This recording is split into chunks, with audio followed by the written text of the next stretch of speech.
Bonjour, donc je suis Didier Mathieu, je suis le président de l'association des planétariums de langue française.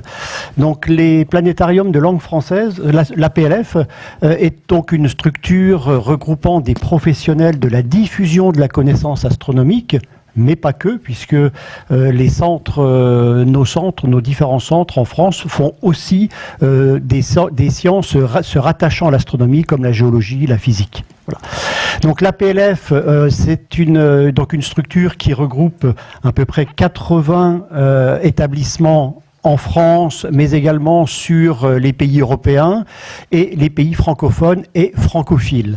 Donc notre action, elle est essentiellement donc de promouvoir l'implantation de nouveaux planétariums, de soutenir le développement des planétariums existants et surtout de mettre en place de la connaissance scientifique, puisque en quelque sorte le planétarium est l'interface privilégiée entre le monde de la recherche astronomique et le tout public. Et puis, entre autres, je suis le responsable du planétarium d'Épinal, mais je suis... voilà. Ce dont je vais intervenir, c'est un petit peu au niveau de l'association des planétariums de langue française sur l'ensemble des structures et la relation que l'on a avec le public. Et chose qui est quand même relativement importante. Puisque si on parle d'un Fox, je trouve qu'on n'a pas assez parlé peut-être du public encore. Et la relation que l'on doit avoir avec le public, elle est très importante. Alors, dans les planétariums, nous avons la chance d'avoir affaire en quelque sorte peut-être à 3 sortes de publics. Parce que finalement, dans un planétarium, si on se déplace au planétarium, si le public vient dans le planétarium, c'est qu'il fait déjà une démarche, il est déjà intéressé. Et celui-ci, en l'occurrence, sur les Infox, il n'est pas très intéressant parce que il va plutôt être, je dirais, intégriste anti-Infox, quoi. Voilà. Donc, parce qu'il est certain de la science, il en a fait un dogme, c'est même des fois gênant. Nous avons une petite partie de public crédule, et ceux-là, effectivement, ils font quand même cette démarche pour venir. Et puis, il nous arrive de faire des actions directement sur le terrain, à l'extérieur. Et c'est là où on se rend compte que finalement, globalement, on a affaire à 3 sortes de publics. Les 2 que je vous disais tout à l'heure, donc qui ont une petite tendance vers la science, et puis ceux qui, pour eux, la science, elle est vraiment très très loin, et qui sont en même temps souvent relativement très crédules aussi. Alors, on commence, nous, au niveau donc, de la PLF, depuis à peu près 2 ans, à réfléchir sur comment pouvoir dialoguer, intervenir auprès et contrer un petit peu ces Infox. Alors aujourd'hui, on en est à se dire, on n'a même pas à contrer, parce que finalement, l'Infox, elle est intéressante, elle amène du dialogue. Elle amène du dialogue, et elle amène donc, si on dialogue, on construit. Et puis, lorsque l'on regarde certains travaux, et essentiellement les travaux de Gérald Bronner, qui nous dit effectivement, qui a édité un super livre qui s'appelle La hiérarchie des crédules, et dans lequel on arrive un petit peu à aller voir, et quand on s'y intéresse, on se rend compte que finalement, les crédules ne sont pas ceux que l'on pense. Généralement, les crédules, ce sont des cadres, donc des gens qui ont une certaine éducation, une certaine culture. Et là, ça devient un peu plus gênant, quoi. Ça devient un peu plus gênant parce que dans le dialogue que nous portons au niveau donc, des planétariums, eh bien, et on l'a vu ce matin, les gens ont besoin de références, c'est-à-dire que le public va faire référence à des choses. Et quand vous avez des cadres qui sont en capacité, un public qui est en capacité de raisonner et qui se rend compte qu'un président de la République, par exemple, va consulter une astrologue, on se pose des questions.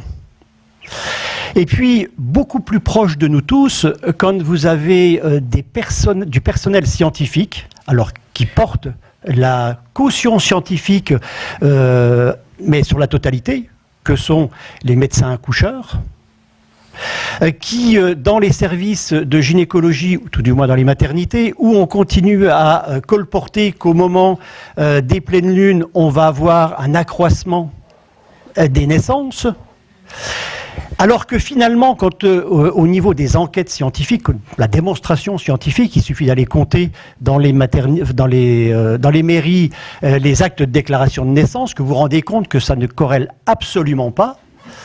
Eh bien, on est en train de se dire un petit peu à la PLF, avant d'attaquer vraiment tout cela, il faudrait peut-être qu'on balaye chez nous, quoi. Enfin, quand je dis chez nous, c'est un petit peu dans le domaine de la science, parce que effectivement, quand on voit que ce côté un petit peu intoxication scientifique continue à proliférer et à être entretenu, alors ça fonctionne dans les services de secours, ça fonctionne vraiment partout, et surtout, ce qui est assez particulier, c'est que le public va utiliser justement ce positionnement de certains de ces services pour venir effectivement dire non, non, non, non, mais je vous garantis, la pleine lune, ça fonctionne avec les accouchements. Donc là, on est dans un dialogue de sourds à un moment donné. Donc ce qui peut devenir un moment intéressant, c'est comme je vous le disais tout à l'heure, c'est d'essayer d'engager le dialogue. Alors des exemples comme ça, on en a, mais à foison. L'année dernière, à l'éclipse effectivement de lune, les gens étaient persuadés que si la lune était rouge, c'est uniquement parce qu'elle était éclairée par Mars. Parce que Mars était à côté, et effectivement. Donc, nous sommes dans une difficulté, et nous n'avons pas forcément trouvé les bons outils, et on se dit finalement qu'il n'y a peut-être pas forcément de bons outils, quoi. Alors, quand on regarde les choses, et quand on regarde un petit peu, quand on va découper le public autrement, en regardant les enfants, les ados et les adultes, on se rend compte que ceux qui sont le plus favorables à la science, ce sont les enfants. Les ados s'en détachent. Et puis les adultes, parfois, ils essayent d'y revenir un tout petit peu, mais c'est jamais pour eux. Alors, il y a une enquête qui a été menée, effectivement, c'était en Rhône-Alpes, me semble-t-il, il n'y a pas longtemps, dans le cadre de la fête de la science, où aujourd'hui, on arrive à quand même 30 ans de fête de la science, donc de diffusion de la connaissance. Donc, ce qui veut dire qu'il y a 30 ans, les enfants qui venaient à la fête de la science il y a 30 ans sont aujourd'hui des adultes. Donc ça devient intéressant et finalement on se rend compte que ils viennent pas plus, quoi. Donc on n'a pas réussi à savoir séduire. On est peut-être resté trop effectivement austère, trop entre guillemets science. Donc quelque part vraiment on s'interroge sur quels sont les outils, et je pense que le meilleur outil aujourd'hui, eh bien ça reste l'enfant. Ça reste l'enfant qui formera la génération de demain.